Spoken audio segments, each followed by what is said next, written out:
নমস্কাৰ জেচিচিৰ সংবাদ পৰিক্ৰমালৈ আপোনাক স্বাগতম ষ্টুডিঅত মই জয়শ্ৰী মেধি প্ৰথমে চাওক আজিৰ সংবাদ শিৰোনাম সামৰণি পৰিল অম্বুবাচী মেলাৰ দেশ বিদেশৰ ভক্তৰ সমাগমেৰে মায়াময় নীলাচল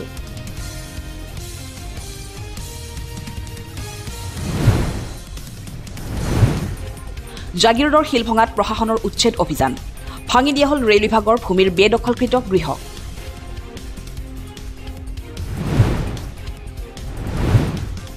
টুপাতলিৰ উমচিয়াং নৈত অঘটন নৈৰ কুবালখুটে উটুৱাই নিলে অবৈধভাৱে গো সৰবৰাহকাৰীক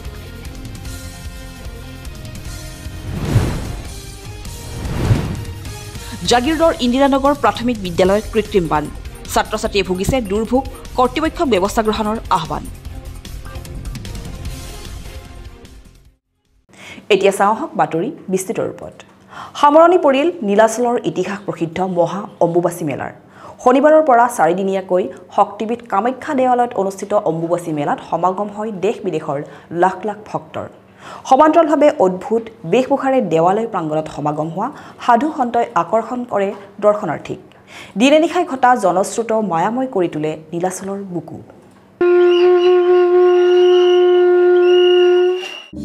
হামৰ বহাটি গাঁৱৰ পৰা আহিছোঁ বহাটি কলপাৰা জিলা বহাটিৰ পৰা আহিছোঁ খুব ভাল লাগিছে আৰু যাতে ভগৱানে আৰু লৈ আহে মোক এতিয়া মোৰ আশীৰ্বাদ মই আহিছোঁ মোৰ লগত আৰু 10-12জন মানুহ আহিছে पूना से आए महाराष्ट्र से 2-3 साल से आना था लेकिन लॉकडाउन की वजह से आए नहीं तो अभी लाइन में हो गया अभी 2.5 घंटा हो गया सर जी लाइन में अच्छा लगता है अभी माता का दुआ है चलते जाएंगे माता जितनी शक्ति देंगे उतनी चलते जाएंगे बस अभी थोड़ी दूर है माता का दर्शन हम तो 40 का ऊपर ही होगा लगभग हम तो गद्दी में बैठते हैं 15 साल माता रानी का ये साल बहुत अच्छा दिख रहा है सब कुछ हाँ माता रानी बहुत अच्छा रखा हुआ है सारी जनता दर्शन कर पाते हैं आ पाते हैं मंदिर का सफाई सुथरा बहुत अच्छा है सिस्टम से काम चल रहा है जो करने वाला लोग वो भी बहुत बढ़िया से कर रहा है क्यों सारी माता रानी का आशीर्वाद से ही हो रहा है तो माता रानी का मंदिर को दर्शन करना परिक्रमा करना और एक गद्दी से आशीर्वाद लेना माता रानी का जब पट बंद हो जाता है माता जब रजोशाला जाते हैं तब वो पट बंद हो जाता है जब बंद हो जाता है तब पूजा पाठ जो कुछ है बलिघार का एक गद्दी पे ही लगते हैं इसको बोला जाता है राजा का गद्दी तंत्रों की गुरु गद्दी महंत प्रेतगिरी महाराज जी स्मिता दास असम से गुवाहाटी अच्छा लगता है माँ के साथ না এইবাৰে প্ৰথম আহিছোঁ ভালে লাগিছে আহি ইমান দিনৰ মূৰত আহিমকে অহা নোহোৱা নাছিল এটা আহিলোঁ মানুহটো বহুত মানে একদম জেগা নাই গৰমো বহুত এই আৰু দেৱী মাৰ নাম লৈ লৈ আহি পালোঁ ভালে ভালে নাই যাম ঘূৰি যাম গ্ৰুপত আহিছোঁ নাই ভগৱানে যি দিয়ে हम बिहार दरभंगा से आए हैं पंडित दिलीप कुमार नाम है हर साल आते हैं 21 साल से साधना कर रहे हैं माँ कामाख्या देवी को साधना सफल है साधना यंत्र मंत्र तंत्र सब सफल है हम 28 को जाएंगे 26 को बलि पूजा करके 28 को जाएंगे 5-6 दिन पहले आए हैं माँ के दर्शन भी हो गया गर्भगृह का ये यंत्र मंत्र तंत्र का शक्ति है शक्ति पीठ है ब्रह्मांड के रहस्य में शक्ति है यहाँ पे जो भी भक्त आता है परिक्रमा करता है वो सफल पाता है यहाँ के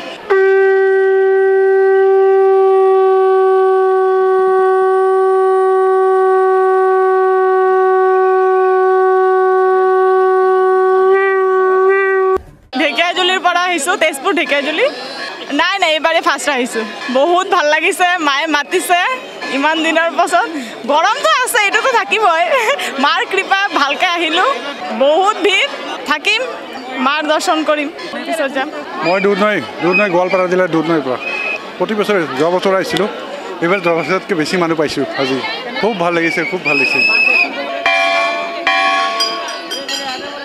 জাগিৰোডৰ শিলভঙাত বেদখলকাৰীৰ বিৰুদ্ধে চলিল প্ৰশাসনৰ বুলডজাৰ সোমবাৰে ৰেল বিভাগৰ ভূমিত অবৈধভাৱে বাস কৰা লোকসকলৰ বিৰুদ্ধে প্ৰশাসনে চলাই উচ্ছেদ অভিযান জিলা আয়ুক্তৰ উপস্থিতিত চলা এই উচ্ছেদ আছিল প্ৰায় শান্তিপূৰ্ণ পৰৱৰ্তী পৰ্যায়ত উচ্চ ন্যায়ালয়ৰ এক বিশেষ নিৰ্দেশনাৰ বাবে দুদিনৰ বাবে স্থগিত ৰখা হয় এই উচ্ছেদ প্ৰায় 10 দিন পূৰ্বে ৰেল বিভাগে জাননী প্ৰদান কৰাৰ পাছত সোমবাৰে এনেদৰে ভাঙি পেলোৱা হয় বেদখলকাৰীৰ বাসস্থানৰ লগতে ব্যৱসায়িক প্ৰতিষ্ঠান যোনখিনি জাগাত তেওঁলোকে এৰি থৈ গুচি গৈছে আমি সকলোৱে জানো যে ৰাস্তাৰ কাষে কাষে যোনবোৰ দোকান হৈছে সেইবোৰ অবৈধভাৱে সেই দোকানবিলাক হেৰি হৈছে নহয় জানো এটা সেইকাৰণে সেই দোকানবিলাক যোনবোৰ এৰি থৈ গৈছে সেই দোকানখিনি এতিয়া ভঙা হৈছে জেচিবি লগাই ইফালে প্ৰশাসনৰ সৈতে হোৱা আলোচনা মৰ্মে একাংশ লোকে সম্পূৰ্ণ শান্তিপূৰ্ণভাৱে নিজ নিজ সামগ্ৰীসমূহ লৈ ৰাওনা হয় অন্য স্থানলৈ পৰৱৰ্তী পৰ্যায়ত কংক্ৰিটৰ ঘৰদুৱাৰৰ লগতে ব্যৱসায়িক প্ৰতিষ্ঠানসমূহ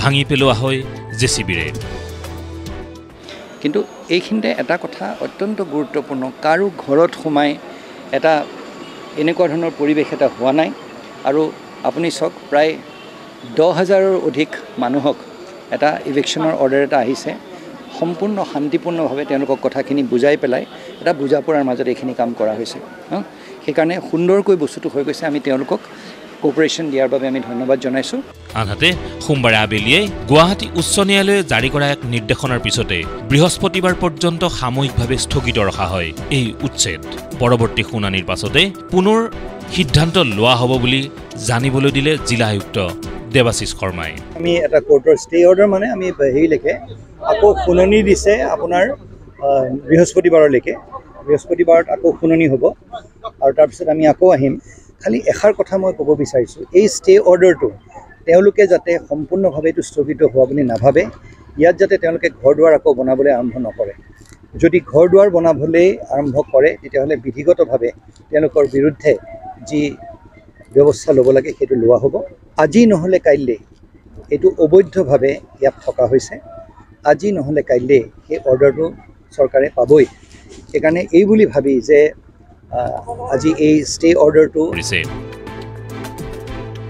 অৱশ্যে বৃহস্পতিবাৰৰ পাছতে এই অঞ্চলৰ উচ্ছেদ সন্দৰ্ভত প্ৰকৃত তথ্য উদ্ঘাটন হ'ব শুকুৰবাৰে জাগিৰোডতো পালিত হ'ল আন্তঃৰাষ্ট্ৰীয় যোগ দিৱস জাগিৰোড আৰক্ষী থানাৰ উদ্যোগত চক্ৰাচলৰ মনোমোহা প্ৰাকৃতিক পৰিৱেশৰ মাজত আয়োজিত যোগ দিৱসৰ কাৰ্যসূচীত অঞ্চলটোৰ অৰ্ধশতাধিক পুৰুষ মহিলাই অংশগ্ৰহণ কৰে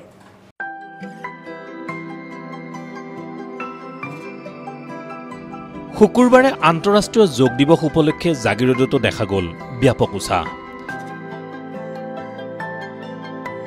জাগিৰোডৰ চক্ৰাচলৰ বাকৰিত মনোমোহা প্ৰাকৃতিক পৰিৱেশৰ মাজত পুৱাই মিলিত হ'ল স্থানীয় একাংশ জনতা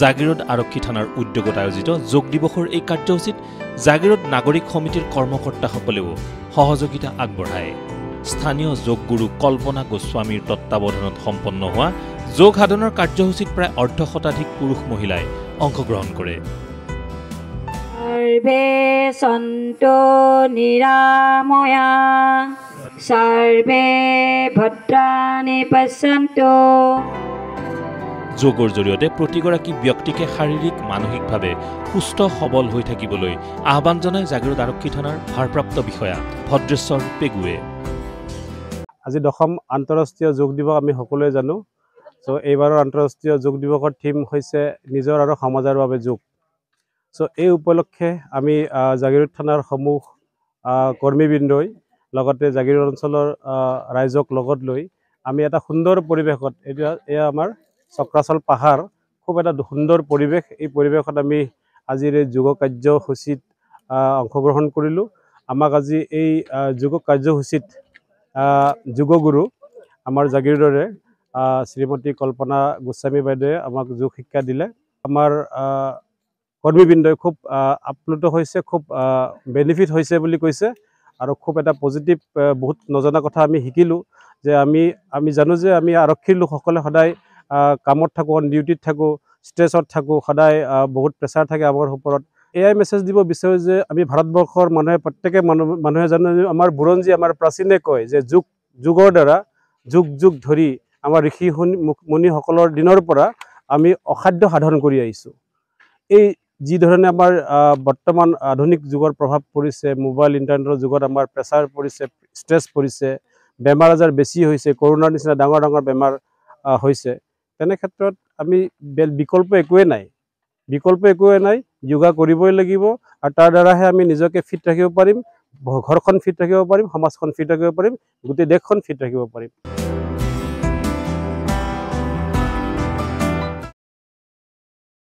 জাগিৰোডৰ চাকুমাকুৰ এটি পথৰ দুৰৱস্থাই দীৰ্ঘদিনৰে পৰা জীয়াতু ভোগাই আহিছে স্থানীয় জনতাক।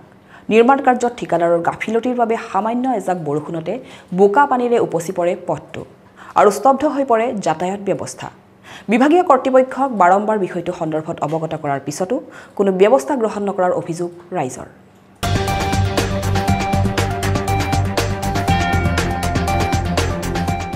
জাগিৰোডৰ পূব চাকুমাকুৰ এটি পথে এতিয়া জীয়াতু ভোগাইছে স্থানীয় জনতাক।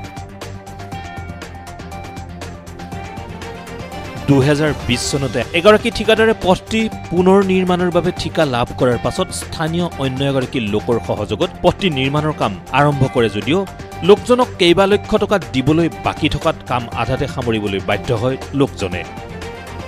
এইটো ৰাস্তাটো কামটো মানে গুৱাহাটী ঠিকাদাৰে পাইছিল 2020ত।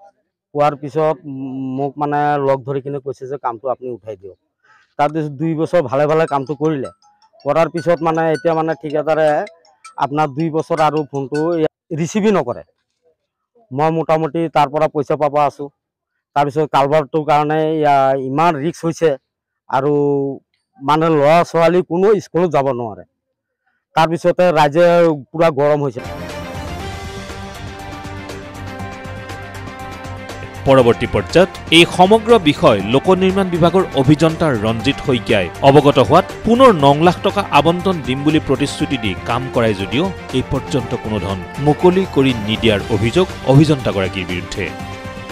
পিছতে এছক কমপ্লেইন দিলে। এছক যেতিয়া কমপ্লেইন দিলে এছ আহি কিনি মোৰ লগত মানে এই কালভাৰটো আৰু সাইড বামৰ মাটি লৈ কিনি মোক 9 লাখ টকা বন্দোবস্ত কৰি দি দিলে। তাৰপিছত যেতিয়া 9 লাখ টকা বন্দোবস্ত কৰি দিয়াৰ পিছত মই 4.5 লাখ টকা কাম কৰালো। তাৰপিছত মোক 1 টকা দিয়া নাই। এছ মানে ৰঞ্জিত শইকীয়া ইঞ্জিনিয়াৰ, তেওঁ মানে কৈছে যে আজি দিম কালি দিম, আজি দিম কালি দিম কৰি ঠিকাদাৰে যেনেকৈ কয় তেওঁ মোক তেনেকৈ কয়। এনেকৈ কৈ আজি মানে 24 পালে।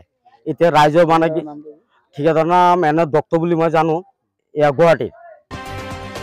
ফলত পথ নিৰ্মাণৰ দায়িত্বত থকা লোকজনে অৰ্থৰ অভাৱত পথছোৱাৰ নিৰ্মাণৰ কাম বন্ধ ৰখাত এতিয়া সমগ্ৰ পথছোৱা হৈ পৰিছে বোকাময় আৰু ইয়াৰ ফল ভোগ কৰিছে সাধাৰণ জনতাই। সেয়েহে স্থানীয় ৰাইজে শীঘ্ৰেই এই ক্ষেত্ৰত বিভাগীয় কৰ্তৃপক্ষক তদন্ত কৰি পথটি যাতায়াতৰ উপযোগী কৰি তুলিবলৈ জনাইছে আহ্বান। এতিয়া মোৰ ফোন ৰিচিভ নকৰে। এতিয়া ৰঞ্জিত ছাৰে কয় তেওঁ কয় কি মোৰ ফোনো ৰিচিভ নকৰে। এনেকৈ কৰি মোক মানে বৰাই নি আছে। ৰাইজৰ একদম বেয়া অসুবিধা হৈছে। ল'ৰা ছোৱালী স্কুলত যাব নোৱাৰে, পিছলি পৰি যায়। তাৰপিছতে ইয়াতে বহুত পানী হৈ থাকে। ইয়াতে আকৌ মাটি দিয়া গৈছে ল'ৰা ছোৱালী স্কুলত যাবৰ কাৰণে। গাঁওখনৰ নাম হ'ল চাকুমাকু।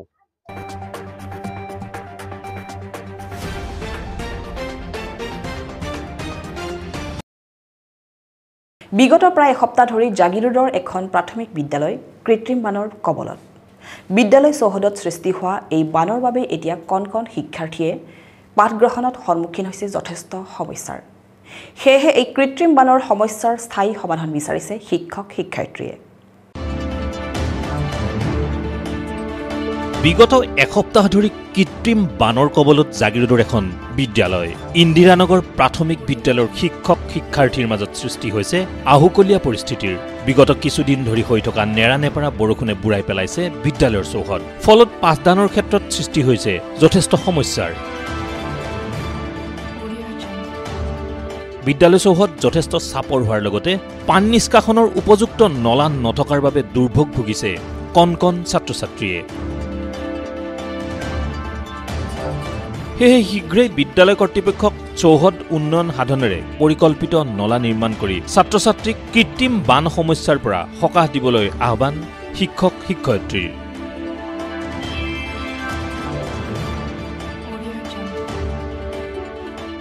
আমাৰ ইয়াত এজাক বৰষুণ পৰিলে তাৰমানে পানী হৈ যায়।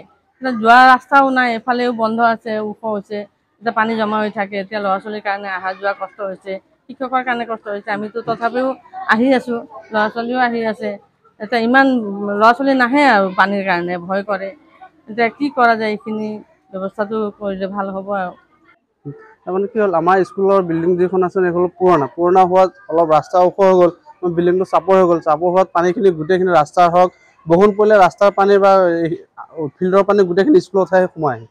আমি বিচাৰিছোঁ যে আমাৰ নতুন এটা বাজেট দিয়ক, বাজেট দিলে আমাৰ বিল্ডিংটো ওখ হ'ব, ওখ মাটি পেলাই ফিল্ডটো ওখ হ'ব, হোৱাৰ লগে লগে পানীটো আপোনাৰ ড্ৰেইনত দিব পাৰিম। কিন্তু বৰ্তমান আমি যদি ড্ৰেইন খান্দো বা ড্ৰেইন বনাওঁ, তথাপি আগত যিটো আপোনাৰ ৰাস্তাত যিটো নেশ্যনেল হাইৱে যিটো ড্ৰেইন দিছে, এই ড্ৰেইনৰ পৰা আপোনাৰ জেগাটো হ'ল আমাৰ চাপৰ কাৰণে পানীটো ওলোটাহে আহে, পানীটো নাযায়। নোযোৱাৰ কাৰণে নতুন এটা ড্ৰেইন লগা হৈ আছে। আমাৰ এই বিল্ডিংটো ওখ, নতুন বিল্ডিং লগা হৈ আছে, জেগাখিনি ওখ কৰিব লাগে। তাৰ কাৰণে আমাৰ চৰকাৰৰ ওচৰত বা প্ৰশাসনৰ ওচৰত আমাৰ এটাই আবেদন যে আমাক নতুন বাজেট এটা দিয়ক, আমাৰ বিল্ডিংটো আমি নতুনকৈ বনাওঁ, অলপ ওখ কৰিব লাগে, জেগাখিনি আমি ওখ কৰিব লাগে। পানীৰ কাৰণে মানে ল'ৰা ছোৱালীখিনি অহাৰ অসুবিধা হৈছে, ভয় কৰে, ইমান পানীত খোজকাঢ়ি সোমাব লাগে, সৰু সৰু ল'ৰা ছোৱালীহঁতৰ ভয় লাগে। দুজনে আজি ৰাতিপুৱা দুজনে পৰি সিহঁতৰ গাৰ্জেনে উল্টাই সিহঁতক লৈ পিনে গুচি গ'ল। এই পৰীক্ষা আছে, 21 তাৰিখৰ পৰা আমাৰ স্কুলত পৰীক্ষা দিছে। এতিয়া পৰীক্ষাত কেনেকৈ ল'ৰা ছোৱালীখিনি আহিব, যাতায়াতৰ সুবিধা নাই, পানীত ল'ৰা ছোৱালী আহিব নোৱাৰে, গাৰ্জেনেও ভয় কৰে, এতিয়া গাৰ্জেনেও আহিব দিয়া নাই। ডিচি ছাৰক প্ৰশাসনক চবকে আমি আহ্বান জনালোঁ যাতে আমাৰ এইখন স্কুলৰ পিনে অলপ চায়।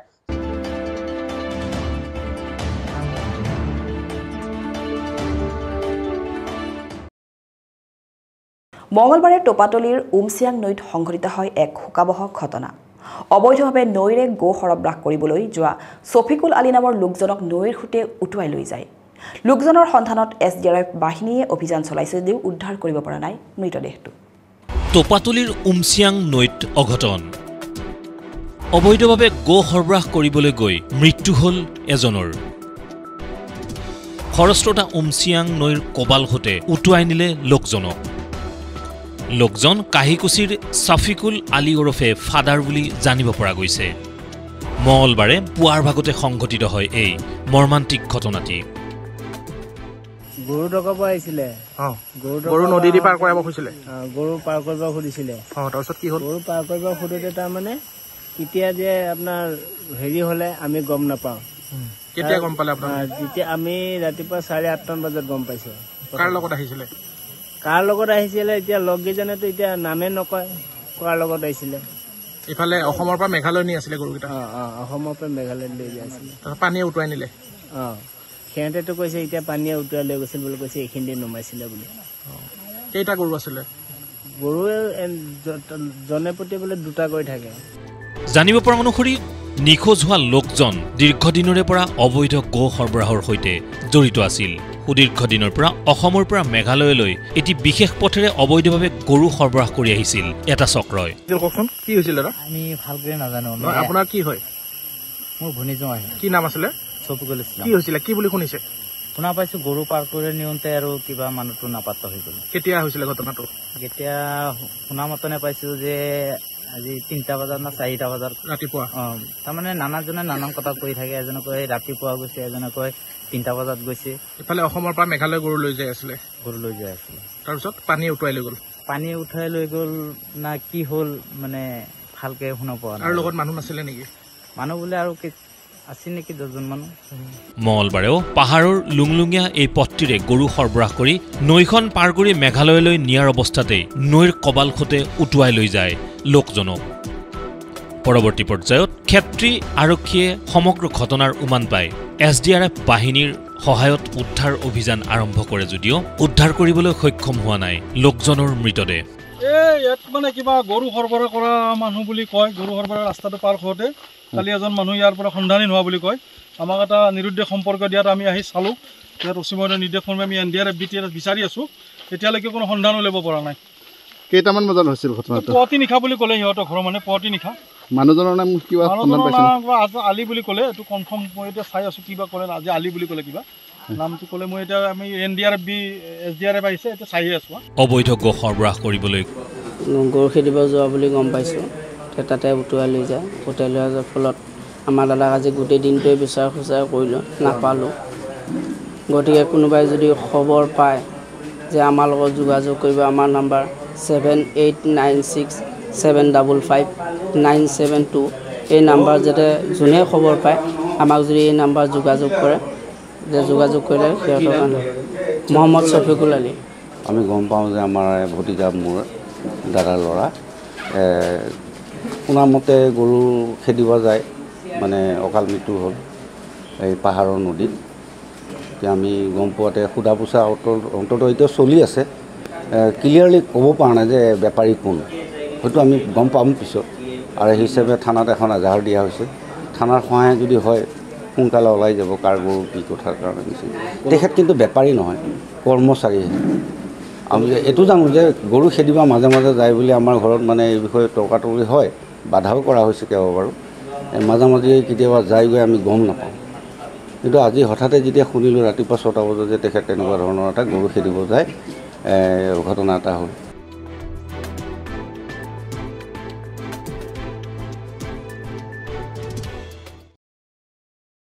বৃহস্পতিবাৰে বিভিন্ন প্ৰান্তত উদযাপিত হয় বিষ্ণুৰাভা দিৱস জাগিৰোড শিল্পী সমাজ জাগিৰোড আছু আৰু ডিমৰীয়া মহাবিদ্যালয়ৰ অসমীয়া বিভাগে বিস্তৃত কাৰ্যসূচীৰে এই বিশেষ দিনটোত স্মৰণ কৰে কলাগুৰুক গীতে মাতে বিভিন্নজনে সশ্ৰদ্ধ স্মৰণ কৰে কলাগুৰু বিষ্ণুপ্ৰসাদ ৰাভাক বৃহস্পতিবাৰে জাগিৰোড শিল্পী সমাজে বিস্তৃত কাৰ্যসূচীৰে উদযাপন কৰিলে বিষ্ণুৰাভা দিৱস জাগিৰোড সাহিত্য সভা ভৱনত অনুষ্ঠিত এই অনুষ্ঠানৰ প্ৰাৰম্ভতে সমাজ সংগঠক জিতেন ডেকাই বন্তি প্ৰজ্বলন কৰে জাগিৰোড শাখা সাহিত্য সভাৰ সম্পাদক স্তুতি প্ৰসাদ বৰাই মঞ্চ উদ্বোধন কৰাৰ পাছতে আৰম্ভ হয় অন্যান্য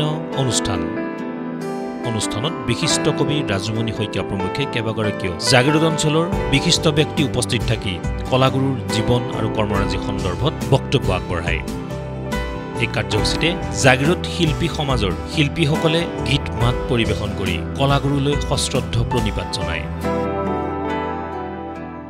জাগিৰোড শিল্পী সমাজৰ একক প্ৰচেষ্টাত আজিৰ যি বিষ্ণুৰাভাদেৱৰ এই পুণ্যতিথিভাগ আয়োজন কৰা হৈছে এই তিথিভাগত আধ্যাত্মিকভাৱে আমি যেনেদৰে কৰিব লাগিছিল অৱশ্যে তেনেদৰে কৰিব হয়তো পৰা নাই তথাপি আমাৰ মাজত যিসকল ব্যক্তি উপস্থিত হৈ আমাৰ এই সফল কৰিলে সেই অনুষ্ঠানটি তাৰ বাবে তেখেতসকলক আমি প্ৰথমতে ধন্যবাদ জ্ঞাপন কৰিছোঁ বিষ্ণুৰাভাদেৱ শিল্পী সাহিত্যিক আচলতে সম্পূৰ্ণ শিল্পী এগৰাকী সম্পূৰ্ণ শিল্পী এই শিল্পীগৰাকীক আমি প্ৰতি বছৰে তেখেতৰ এই তিথিভাগ এই দিৱসভাগ পালন কৰি আহিছোঁ আগন্তুক এনেদৰে দিৱসভাগ পালন কৰাৰ প্ৰচেষ্টা চলাই যাম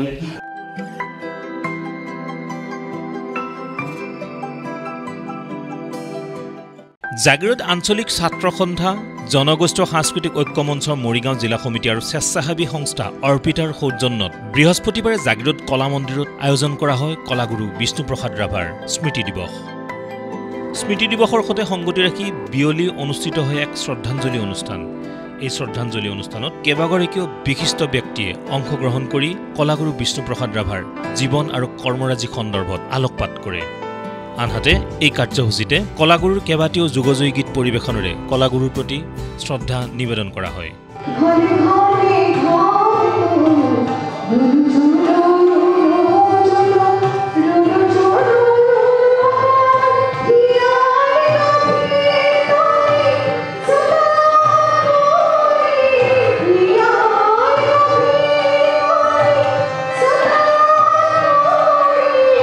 কাৰ্যসূচীত জনগোষ্ঠীয় সাংস্কৃতিক ঐক্য মঞ্চৰ মৰিগাঁও জিলা সমিতিৰ সভাপতি হৰমোহন কলিতা সম্পাদিকা প্ৰতিভা দেউৰজা জাগিৰোড আঞ্চলিক ছাত্ৰ সন্থাৰ সভাপতি শচীন ডেকা সাধাৰণ সম্পাদক খনিন দাসৰ লগতে অৰ্পিতা স্বেচ্ছাসেৱী সংস্থাৰ সভানেত্ৰী বাণী বৰঠাকুৰ আৰু সম্পাদিকা বন্দনা দাস প্ৰমুখ্যে অন্যান্য কেইবাগৰাকীও বিশিষ্ট ব্যক্তি উপস্থিত থাকে হয় আজি কলাগুৰু বিষ্ণুপ্ৰসাদ ৰাভা ডাঙৰীয়াৰ দিৱস আমি উদযাপন কৰিছোঁ ইয়াতে আমাৰ জনগোষ্ঠীয় সংস্কৃতি ঐক্য মঞ্চ মৰিগাঁও জিলা কমিটি লগতে জাগিৰোড আঞ্চলিক আমাৰ ছাত্ৰ সন্থা আৰু লগতে আমাৰ স্বেচ্ছাসেৱী অনুষ্ঠানৰ অৰ্পিতা তো অজনত আমাৰ আয়োজন হৈছিলে মই খুবেই আনন্দিত হৈছোঁ যে বিষ্ণুপ্ৰসাদ কলাগুৰু বিষ্ণুপ্ৰসাদ ৰাভা ডাঙৰীয়াৰ যি কৰ্ম সেই কৰ্ম আমি কৈ শেষ কৰিব নোৱাৰোঁ তেখেতে এজন ভাল আৰ্টিষ্ট আছিলে ভাল ড্ৰামাটিষ্ট আছিলে ভাল পয়েট আছিলে ভাল শিল্পী আছিলে ভাল পলিটিচিয়ান আছিলে ভাল মিউজিচিয়ান আছিলে তেখেতৰ যিবোৰ কৰ্মী আমি কৈ শেষ কৰিব নোৱাৰোঁ তো কিছুমান আমাৰ মাজত এতিয়াও লিডাৰ আছে এতিয়াও শিল্পী আছে কিন্তু সকলোৱে ত্যাগ কৰিব নোৱাৰে বিষ্ণুপ্ৰসাদ ৰাভা ডাঙৰীয়া এনেকুৱা এজন ব্যক্তি আছিলে তেখেতে গোটেই জীৱনটো সমস্ত ৰাইজক অসমীয়া ৰাইজক তেখেতে দান দিছিল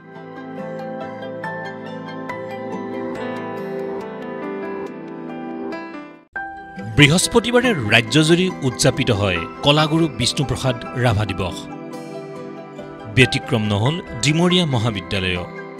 ডিমৰীয়া মহাবিদ্যালয়তো স্নাতকোত্তৰ অসমীয়া বিভাগৰ শংকৰদেৱ অধ্যয়ন কোষৰ উদ্যোগত আৰু আভ্যন্তৰীণ মান নিশ্চিতকৰণ কোষ চমুকৈ IQACৰ সহযোগত উদযাপন কৰা হ'ল কলাগুৰু বিষ্ণুপ্ৰসাদ ৰাভা দিৱস।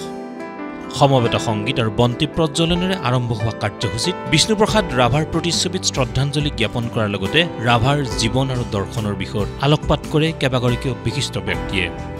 কাৰ্যসূচীত মুখ্য অতিথি হিচাপে উপস্থিত থাকে কটন বিশ্ববিদ্যালয়ৰ প্ৰাধ্যাপক তথা অসমীয়া বিভাগৰ বিভাগীয় প্ৰধান ডক্টৰ মহেশ্বৰ কলিতা, ডিমৰীয়া মহাবিদ্যালয়ৰ অধ্যক্ষ মানৱ বৰকাকতি, অসমীয়া বিভাগৰ বিভাগীয় প্ৰধান ডক্টৰ পংকজ নমশূদ্ৰকে ধৰি অন্যান্য কেইবাগৰাকীও বিশিষ্ট ব্যক্তি। আজিৰ এই অনুষ্ঠানটোত উপস্থিত থাকিবলৈ মই পাই আৰু আনন্দিত হৈছোঁ। এইকাৰণে যে অসমৰ যিসকল পুৰুধা ব্যক্তিয়ে আমাক বছৰ বছৰ ধৰি আকৰ্ষিত কৰি আহিছে, যিসকলৰ জীৱন কাহিনীয়ে আমাক নতুন নতুন তথ্য দি আহিছে, বিস্ময়াভূত কৰি আহিছে, সেইসকলৰ ভিতৰত বিষ্ণু ৰাভা অন্যতম। আনহাতে এই অনুষ্ঠানতে মহাবিদ্যালয়ৰ শিক্ষক শিক্ষাৰ্থীসকলে বিষ্ণু ৰাভা সংগীত আৰু বিষ্ণু ৰাভা সংগীতৰ আধাৰত নৃত্য পৰিৱেশন কৰি জীপাল কৰে সমগ্ৰ কাৰ্যসূচী।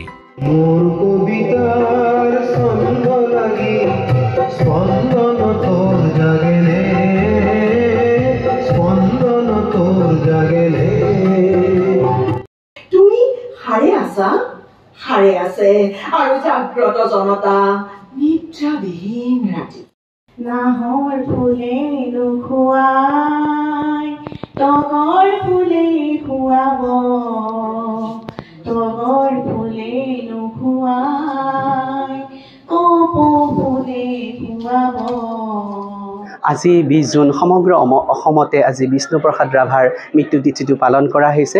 কলাগুৰু বিষ্ণুপ্ৰসাদ ৰাভাক আজি শ্ৰদ্ধাৰে সদৌ অসমবাসী ৰাইজে শ্ৰদ্ধাৰে সুঁৱৰিছে। আমিও আজি ডিমৰীয়া মহাবিদ্যালয়ৰ স্নাতকোত্তৰ অসমীয়া বিভাগৰ তৰফৰ পৰা বিষ্ণু ৰাভা দিৱস পালন কৰিছোঁ। আমাৰ সমল ব্যক্তি হিচাপে আমন্ত্ৰণ জনাই আনিছিলোঁ কটন বিশ্ববিদ্যালয়ৰ প্ৰাহ অধ্যাপক তথা অসমীয়া বিভাগৰ মুৰব্বী অধ্যাপক মহেশ্বৰ কলিতা ছাৰক। মহেশ্বৰ কলিতা ছাৰে অতি সুন্দৰভাৱে বিষ্ণুপ্ৰসাদ ৰাভাৰ জীৱনৰ ব্যক্তিত্ব আৰু দৰ্শনৰ ওপৰত সুন্দৰ সাৰুৱা ভাষণ তেওঁ খুব সুন্দৰভাৱে তেওঁ প্ৰদান কৰিছে। তেওঁক ধন্যবাদ জ্ঞাপন কৰিছোঁ।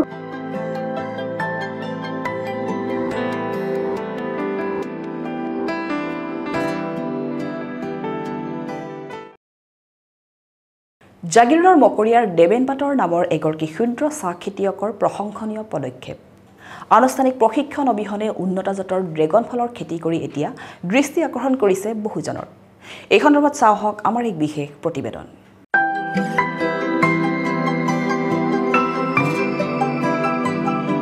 জাগিৰোডৰ মকৰিয়াৰ এজন ক্ষুদ্ৰ চাহ খেতিয়ক দেবেন পাটৰে নিজৰ এডৰা মাটিত উন্নত জাতৰ ড্ৰেগন ফলৰ খেতি কৰি অঞ্চলটোত আন এক আদৰ্শ দাঙি ধৰিছে। আন 10 জনৰ বাবে আদৰ্শস্বৰূপ মকৰিয়াৰ দেবেন পাটৰে অতি সোৱাদযুক্ত আৰু ৰঙা প্ৰজাতিৰ ড্ৰেগন ফলৰ খেতিৰে স্বাৱলম্বী হ'বলৈ সক্ষম হৈছে।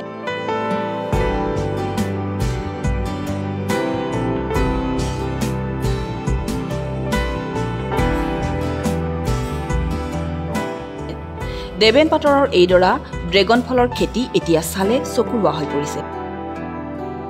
কোনো আনুষ্ঠানিক প্ৰশিক্ষণ আদি নোলোৱাকৈয়ে নিজৰ ইচ্ছা আৰু একক প্ৰচেষ্টাৰে 2021 বৰ্ষৰ পৰা এইদৰে ড্ৰেগন ফলৰ খেতি কৰি বছৰি 2-3 লাখ টকা পৰ্যন্ত উপাৰ্জন কৰি আহিছে।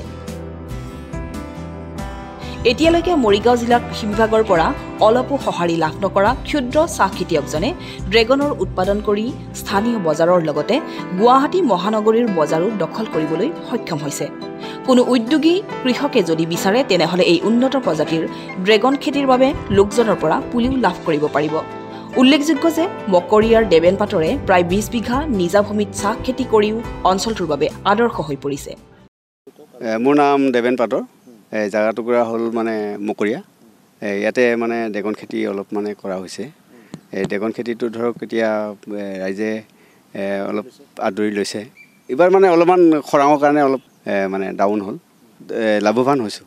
ইয়াতে আছে আপোনাৰ 160 জোপা। এইটো মানে 21 পৰা কৰিছোঁ মই, 2021 পৰা কৰিছোঁ। জনপ্ৰিয়তা লাভ কৰিছে, কিন্তু কৃষকে তেনেকুৱা উপযুক্ত দাম পোৱা নাই।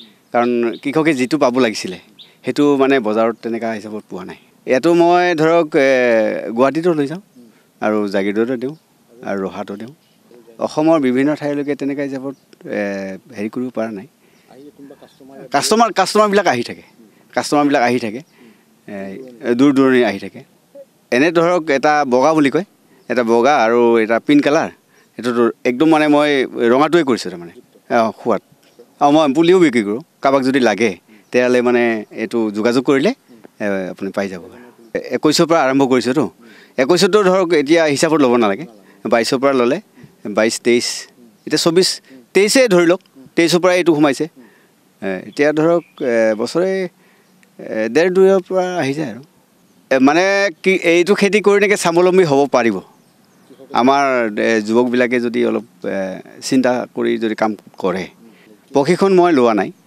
কৃষি বিভাগৰ মানুহে আমাক একো কৰা নাই আৰু ইয়াতে মানে তেওঁলোকে চাবও নাহে কৰিবও নাহে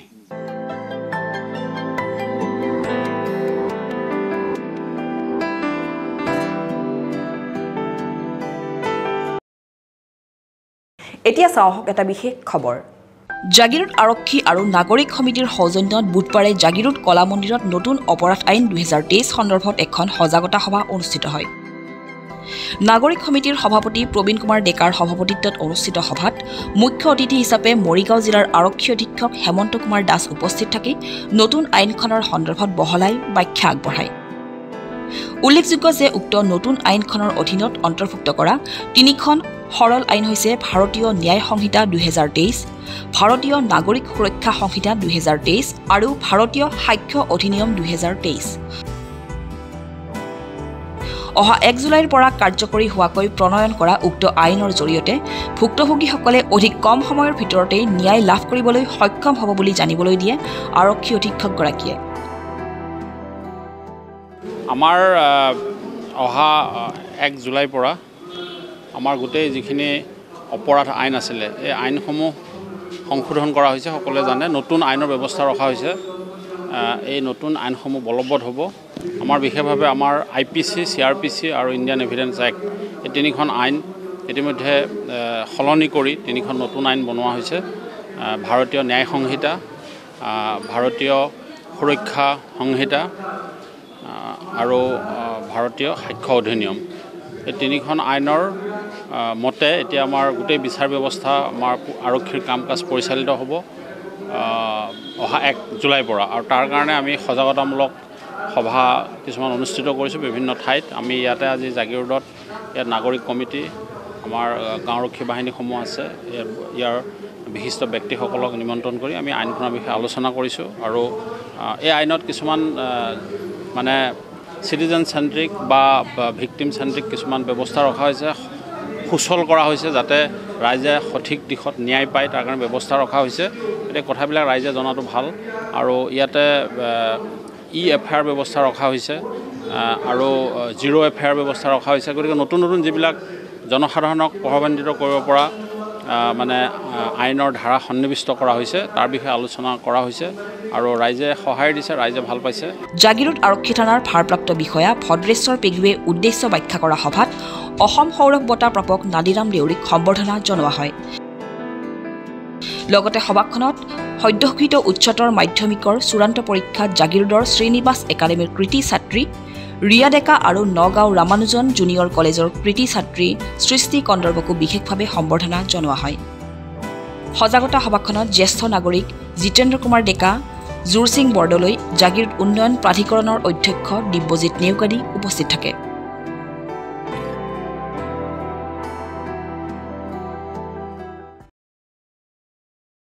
এতিয়া চাওক সংক্ষিপ্ত ৰূপত কেইটামান বাতৰি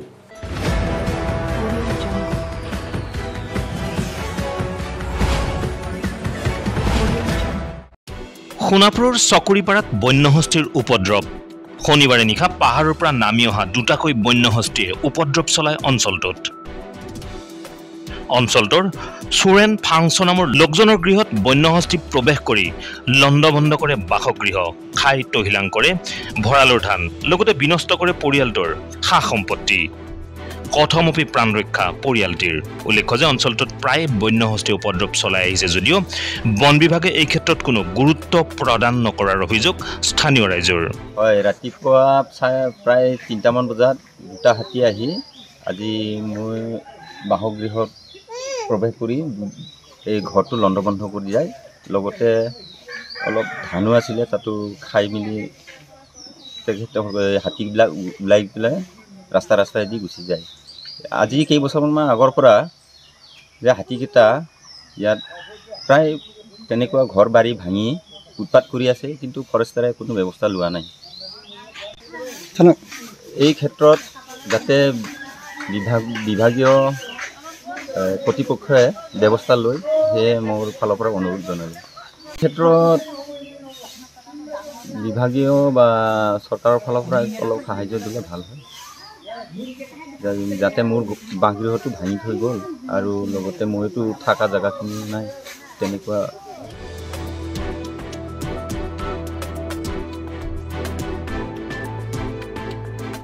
আনহাতে জাগিৰোডৰ দেওশালত মঙলবাৰে নিশা বন্যহস্তীৰ উপদ্ৰৱ। খাদ্যৰ সন্ধানত জনাঞ্চলত প্ৰৱেশ কৰা এটি বন্যহস্তীৰ জাকে উপদ্ৰৱ চলাই অঞ্চলটোত বাসিন্দাসকলৰ বাসস্থানৰ ক্ষতি সাধন কৰাৰ লগতে খাই তহিলং কৰে ভঁৰালৰ ধান, ঘৰৰ চাউল। হাতীৰ আক্ৰমণত গুৰুতৰভাৱে আহত হয় শতায়ুগৰকা এগৰাকী বৃদ্ধা। সংকটজনক অৱস্থাত বৃদ্ধাগৰাকীক গুৱাহাটী চিকিৎসা মহাবিদ্যালয় হাস্পাতাললৈ প্ৰেৰণ কৰা হয়। আনহাতে এই ক্ষেত্ৰত বন বিভাগে বন্যহস্তীৰ উপদ্ৰৱ ৰোধৰ ক্ষেত্ৰত কোনো পদক্ষেপ গ্ৰহণ নকৰাৰ অভিযোগ উত্থাপন কৰে স্থানীয় ৰাইজে। জোৱাৰাদি দেওশাল গাঁৱত হাতীৰ উপদ্ৰৱত ৰাইজে অতিষ্ঠ হৈছে। এই হাতীৰ উপদ্ৰৱৰ কাৰণে আমি বন বিভাগক আমি ৰাইজৰ তৰফৰ পৰা আমি ক'ব বিচাৰিছোঁ যে হাতীৰ উপদ্ৰৱ যিটো সেইটো বন বিভাগে নিয়ন্ত্ৰণ কৰিব লাগে, আমাক সেইটো লাগে। জোৱাৰাদি দোকান দুইখন ভাঙিছে, এখন সমবায় দোকান আৰু এখন মানুহ এঘৰৰ গেলামালৰ দোকান, আৰু এঘৰৰ বৃদ্ধা 100 বছৰীয়া তেখেতে ধান থোৱা ৰুমত তাতে শুই আছিলে। হাতী গৈ পেলাই দৰ্জা ভাঙি এই লুঠিয়াই এই দৰ্জা যিটো লাঠি মাৰিছে, সেই দৰ্জাটো তাৰমানে বৃদ্ধা গৰাকীৰ গাত পৰে।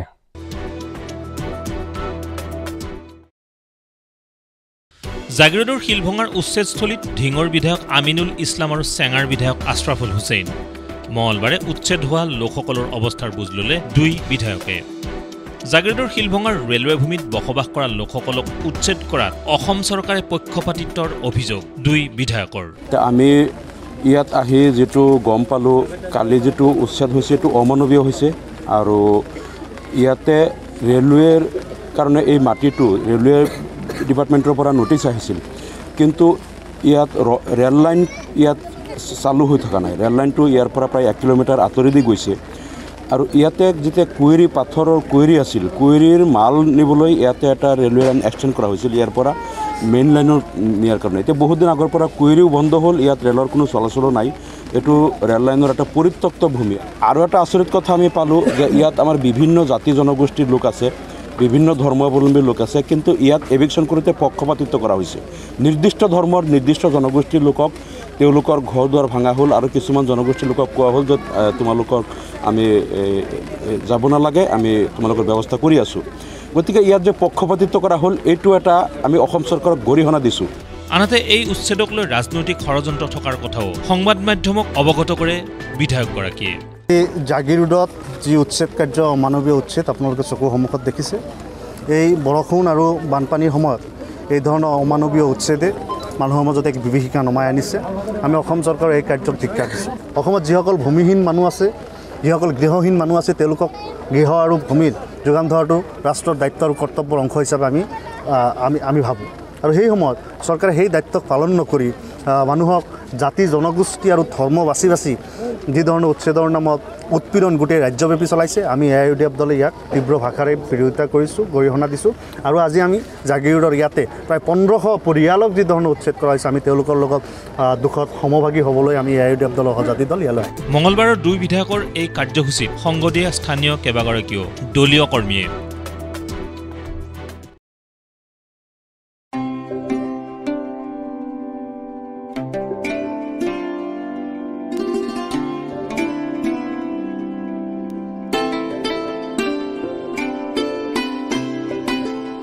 নেলিৰ পূব দহালিৰ এখন বিশেষ নাৰ্চাৰী।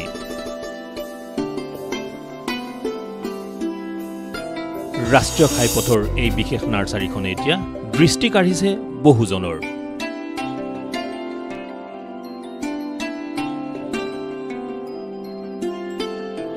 বনানী নাৰ্চাৰীত উপলব্ধ বিভিন্ন মূল্যৱান গছ আৰু ফল মূলৰ পুলি।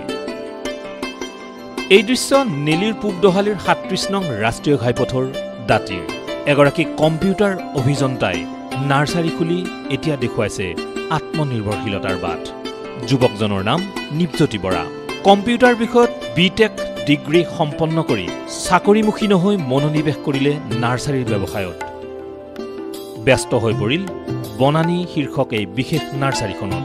পুলি উৎপাদন আৰু বিক্ৰীত আত্মনিৱেশ কৰা নিপজ্যোতিৰ আৰম্ভণিতে বিক্ৰী সন্তোষজনক নাছিল যদিও সম্প্ৰতি গ্ৰাহকৰ আগমন ঘটিছে এই নাৰ্চাৰীখনলৈ। মই 2022 চনত কমপ্লিট কৰিছোঁ। আপোনাৰ এতিয়া চাকৰিৰ পিছত নদৌৰি আৰু এনেই নিজাকৈ কিবা এটা কৰিব ট্ৰাই কৰিছোঁ, চেষ্টা কৰিছোঁ। চাওঁচোন কিমানখিনি সফলতা হওঁ। এইটো নাৰ্চাৰীখনৰ নাম হৈছে আপোনাৰ বনানী নাৰ্চাৰী, দহালি মকৰীয়া। এই ওচৰ হাইৱেৰ লগতে আপোনাৰ ধৰি লওক মূল্যৱান গছ গছনিৰ লগতে ফল মূলৰ পৰা আদি কৰি ফুলবিলাক বিক্ৰী কৰা হয়। যথাখিনি যিমানখিনি পাৰিছোঁ মানে গোটেইখিনি ৰাখিব চেষ্টা কৰিছোঁ। গ্ৰাহকটো প্ৰথম প্ৰায় এবছৰমানটো এনেকুৱা ইমান অহা নাছিলে, কিন্তু এতিয়া অলপকৈ অহা প্ৰায় এজন দুজনকৈ অহা হৈছে। চাওঁচোন আগলৈ কি হয়। বেলেগ পৰিকল্পনা আপোনাৰ অলপমান বিস্তাৰ কৰিবলৈ চেষ্টা কৰিম। ঠাইও কম আছে এতিয়া, ভৱিষ্যতে যাতে অলপমান বহলাব পাৰি তাৰ কাৰণে চেষ্টা কৰিম অলপ। উল্লেখ্য যে নিপজ্যোতিৰ পিতৃ খগেন্দ্ৰনাথ বৰা বন বিভাগৰ এগৰাকী অৱসৰী কৰ্মচাৰী। পিতৃৰ অভিজ্ঞতাও তেওঁৰ নাৰ্চাৰী ব্যৱসায়ৰ বাবে যেন হৈছে সাৰথি। আনহাতে উচ্চ শিক্ষিত এইগৰাকী নিপজ্যোতিৰ নাৰ্চাৰীৰ লগতে আছে আন বহু পৰিকল্পনাও। পিতৃয়েও সকলো সময়তে আগবঢ়াইছে যথাযোগ্য সহযোগিতা। আচ্ছা, মই একচুৱেলি বন বিভাগতে কাম কৰিছিলোঁ। গতিকে ৰিটায়াৰমেণ্টৰ পিছত ল'ৰাৰ অলপ ইণ্টাৰেষ্ট দেখি সি কম্পিউটাৰ ইঞ্জিনিয়াৰিঙত BTech পাছ কৰি পেলাই ঘৰতে বহি আছিলে। সেইকাৰণে তাৰ মনোভাৱ লৈ সি যেতিয়া আগ্ৰহী, গতিকে তাক সহায় কৰি এই নাৰ্চাৰীখন বনোৱাত সহায় কৰি দিয়া হৈছে। মই বিশেষকৈ গছ গছনিৰ ওপৰত অলপ গুৰুত্ব বেছি দিছোঁ। মূল্যৱান গছ যেনে মেহগনি, বগা চন্দন, এইবোৰ হিউজ পৰিমাণে আমি নিজে কৰিছোঁ আৰু খুব কম চিপ ৰেটত আমি দিবলৈ সক্ষম হৈছোঁ। ঠিক তেনেকৈ বগা চন্দন আছে আৰু অন্যান্যটো ফল মূল, অৰ্নামেণ্টেল, আমাৰ ইনডোৰ প্লেণ্ট এইবিলাকতো আছেই। তাৰ উপৰিও মানে ফল মূলৰ গছ আমাৰ আমলখি, শিলিখা, ঠিক তেনেধৰণৰ জামুকটো মানে আমাৰ হাইব্ৰিড জামুক আছে, যিটো গ্ৰাফটিং কৰি পেলাই একদম সৰুতে লাগে। আমাৰ জেনেৰেলি জামুক গছ বহুত ওখ হয়, কিন্তু এই জামুকটো আমাৰ একদম সৰুতে। ঠিক তেনেকুৱাকৈ আপেল আছে, গৰমত হোৱা আপেল। এনেকুৱা জাতীয় বহুত গছ গছনি ৰখা হৈছে। চাওঁ ভৱিষ্যতলৈ আৰু কি কৰিব পাৰি। কম্পিউটাৰ বিষয়ত আভিযান্ত্ৰিক ডিগ্ৰী লোৱাৰ পিছতো এনেদৰে নাৰ্চাৰীৰ দৰে ব্যতিক্ৰমী ব্যৱসায় বাছি নিজক প্ৰতিষ্ঠিত কৰাৰ বাবে এতিয়া বহুজনৰ বাবে হৈ পৰিছে নিপজ্যোতি আদৰ্শ। গাঁৱৰ এটি বিশেষ ঘৰত এক গোপন সূত্ৰৰ পম খেদি জাগিৰোড আৰক্ষীয়ে চলোৱা অভিযানত বুধবাৰে আটক হ'ল 6টাকৈ জুৱাৰী।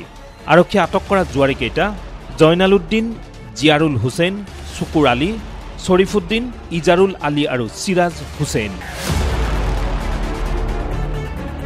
এটি বিশেষ ঘৰত জুৱা খেলি থকা অৱস্থাতেই আৰক্ষীয়ে আটক কৰিবলৈ সক্ষম হয় আটাইকেইটা জুৱাৰীক। জাগিৰোড আৰক্ষী থানাৰ উপ পৰিদৰ্শক বিমল সিং ডেৰাৰ নেতৃত্বত যোৱা আৰক্ষীৰ দলটোৱে ধৃত জুৱাৰীকেইটাৰ পৰা জব্দ কৰে জুৱাত ব্যৱহৃত তাজপাত, আনহাতে নগদ 20,700 টকা, 8টা মোবাইল আৰু 2খন মটৰ চাইকেলো জব্দ কৰিবলৈ সক্ষম হয় জুৱাৰীকেইটাৰ পৰা।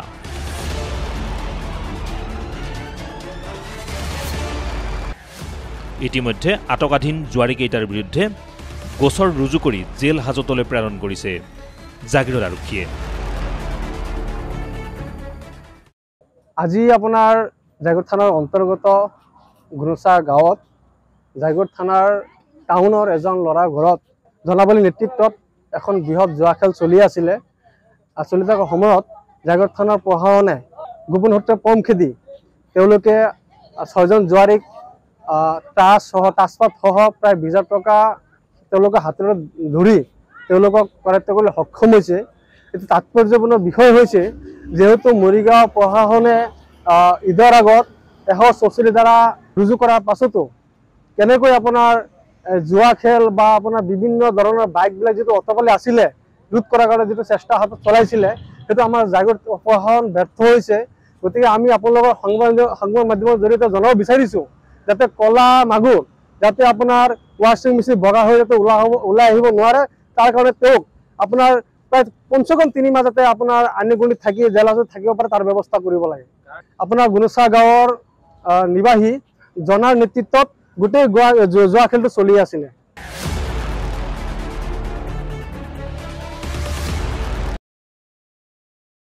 জাগিৰোডৰ পালিগুৰি পঞ্চায়তৰ অধীনৰ 2 নং ৱাৰ্ডৰ পথৰ দুৰৱস্থাত জমৰ যাতনা ভুগিছে ৰাইজে। এজাক বৰষুণ দিলে সমগ্ৰ পথছোৱা বোকা পানীৰে ভৰি পৰাৰ ফলত যাতায়াতৰ ক্ষেত্ৰত অসুবিধাৰ সন্মুখীন হয় সাধাৰণ জনতা।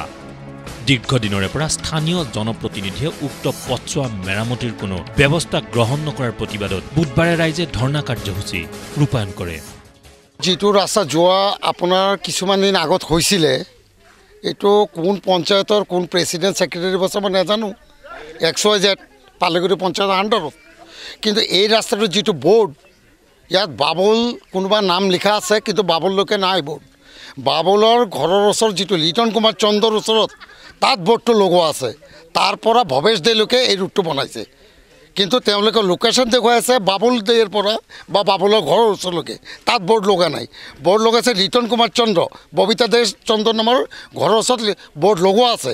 আৰু তাৰপিছত যিটো ৰাস্তা বনালে তেতিয়ালৈকে এই ৰাস্তাটো মানে দীৰ্ঘদিন যিটো বনোৱাৰ পিছত এই ৰাস্তাটো দীৰ্ঘদিনৰ পৰা লাহে লাহে লাহে তলফালে ডাউন হৈ গ'ল। আৰু এতিয়া যিটো চিটুৱেশ্যন না এটা ষ্টুডেণ্ট যাব পাৰে না কোনোবা এটা দুখীয়া মানুহ ৰাতি যদি বজাৰ কৰি আহে তাৰো সুবিধা নাই। এই প্ৰতিবাদৰ যোগেৰে শীঘ্ৰেই পথছোৱা যাতায়াতৰ বাবে সুচল কৰি তুলিবলৈও দাবী জনায় স্থানীয় জনতাই। পালুগুৰি পঞ্চায়তৰ 2 নম্বৰ ৱাৰ্ড আমাৰ ৰাস্তাটো মানে হোৱাৰ কথা আছিলে Bhabesh De house to Babul Das house, কিন্তু তালৈকে হোৱা নাই। ৰাস্তাটো হৈছে 50% কাম হৈছে, আধা কাম হৈছে। বলৰাম দেৱনাথ হাউচ টু বাবুল দাস হাউচলৈকে হৈছে কাম, মানে আধা পইচা ক'ত গ'ল কি হ'ল সেইবিলাকতো মানে হেৰি নহ'ল। আৰু কামটো হৈছে নিম্নমান, কোনো ৰুলাৰ মাৰা নাই, কোনো মানে হেৰি পেলোৱা নাই, খালি মাটিৰ ওপৰত CC ব্লকখিনি মানে বহাই দিছে। বহোৱাৰ কাৰণে আজি কেইদিনৰ ৰাস্তা বহোৱাৰ কাৰণে মানে এই ৰাস্তাখিনি বেয়া হৈছে। আৰু আপোনাৰ ৰাস্তা ৰিপেয়াৰিঙৰ নামতো পইচা আহিছে বুলি আমি গম পাওঁ, মানে শুনা পাইছোঁ, কিন্তু ৰিপেয়াৰিঙৰ নামত কোনো কামো হোৱা নাই। এতিয়া আমি এইটোৱে বিচাৰোঁ যে ৰাস্তাৰ কামখিনি অতি সোনকালে কৰি দিব লাগে।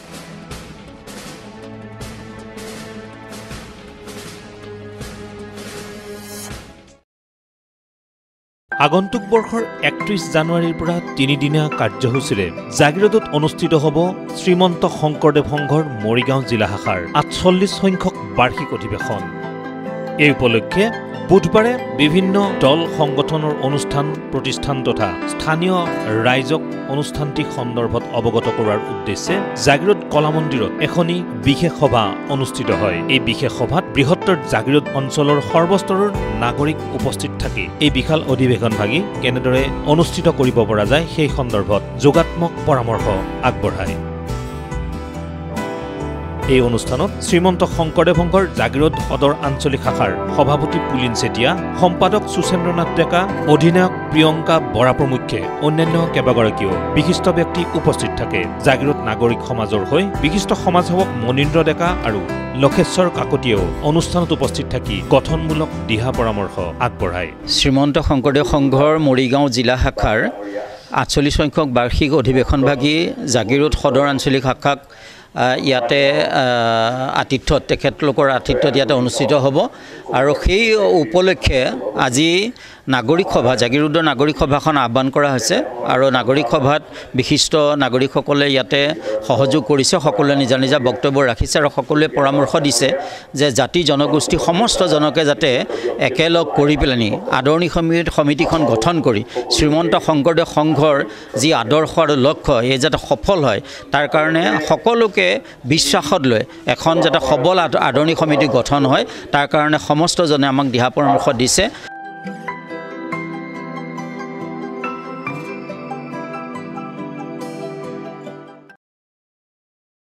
ৰবিবাৰে জাগিৰোডৰ গুৰুকুল একাডেমীত ৩০ গৰাকী শিক্ষাৰ্থীক আগবঢ়োৱা হয় মেধাৱী শিশু ৰাষ্ট্ৰীয় বঁটা ২০২৪। প্ৰয়াত প্ৰধানমন্ত্ৰী অটল বিহাৰী বাজপেয়ীৰ নেতৃত্বত প্ৰতিষ্ঠিত পৰিৱৰ্তন যোগেশ ফাউণ্ডেশ্যনৰ দ্বাৰা প্ৰদান কৰা হয় এই বঁটা। অনুষ্ঠানত অসম ৰাষ্ট্ৰভাষা প্ৰচাৰ সমিতিৰ হিন্দী প্ৰচাৰক বদ্ৰীনাথ পাণ্ডে তথা ফাউণ্ডেশ্যনৰ অসম প্ৰদেশৰ সভাপতি তথা আন্তঃৰাষ্ট্ৰীয় বঁটা প্ৰাপক ৰাজুমণি ৰাভা প্ৰমুখ্যে আন কেইবাগৰাকীও বিশিষ্ট ব্যক্তি উপস্থিত থাকে। এনে ৰাষ্ট্ৰীয় পৰ্যায়ৰ বঁটা লাভ কৰি উৎফুল্লিত হৈ পৰে ছাত্ৰ ছাত্ৰীসকল। অসম ৰাজ্যৰ মৰিগাঁও জিলাৰ অন্তৰ্গত জাগিৰোডৰ গুৰুকুল ফাইন আৰ্টছ একাডেমীত আজি আমি নতুন দিল্লীৰ পৰিৱৰ্তন যোগেশ ফাউণ্ডেশ্যনৰ দ্বাৰা আয়োজিত মেধাৱী শিশু সন্মান ২০২৪ৰ বঁটা বিতৰণী অনুষ্ঠানটো ইয়াতে পাতোঁ। যিসকল ছাত্ৰ ছাত্ৰী পঢ়াৰ বাহিৰে খেল ধেমালি নাচ গান নৃত্য কবিতা আবৃত্তি গণিত চিত্ৰকলা আদি বিভিন্ন ক্ষেত্ৰত পাৰংগত তেনেধৰণৰ ছাত্ৰ ছাত্ৰীসকলক এই সন্মান প্ৰদান কৰা হৈছে। আজি আমাৰ মাজত আমাৰ জাগিৰোড হিন্দী মাধ্যমিক বিদ্যালয়ৰ অৱসৰপ্ৰাপ্ত প্ৰধান শিক্ষক শ্ৰীযুত বদ্ৰীনাথ পাণ্ডে আমাৰ মাজত উপস্থিত থাকে আৰু এই বঁটা বিতৰণীত মুখ্য অতিথি হিচাপে থাকি তেওঁ ছাত্ৰ ছাত্ৰীসকলক তেওঁ পুৰস্কাৰ প্ৰদান কৰে। ইফালে শিশু বন্ধু হিচাপে খ্যাত জাগিৰোডৰে ডক্টৰ ৰাজুমণি ৰাভাই পুনৰ লাভ কৰিলে নেশ্যনেল আইকন অৱ ইণ্ডিয়া শীৰ্ষক সন্মান। সমগ্ৰ অসম তথা উত্তৰ পূৰ্বাঞ্চলত কৰি অহা শিশু কল্যাণ তথা সৃষ্টিশীল কাম কাজৰ বাবে ৰাভাক ২৫ জুনত এই বঁটা প্ৰদান কৰা হয়। ভাৰত চৰকাৰ আৰু ভাৰত নিউজ চেনেলৰ উদ্যোগত নতুন দিল্লীত আয়োজিত বঁটা প্ৰদান অনুষ্ঠানত দেশৰ ভিন্ন ক্ষেত্ৰৰ আগশাৰীৰ কেইবাগৰাকীও বিশিষ্ট ব্যক্তি উপস্থিত থাকে।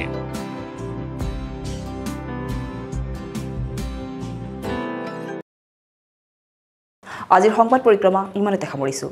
জাগিৰোড মৰিগাঁও আৰু ইয়াৰ কাষৰীয়া বিভিন্ন অঞ্চলৰ বাতৰিলৈ আমি আপোনালোকৰ মাজলৈ আহোঁ প্ৰতি বুধবাৰে সন্ধিয়া আৰু বৃহস্পতিবাৰে পুৱা। গতিকে চাবলৈ নাপাহৰিব আপোনালোকৰ প্ৰিয় অনুষ্ঠান JCCৰ সংবাদ পৰিক্ৰমা। ধন্যবাদ।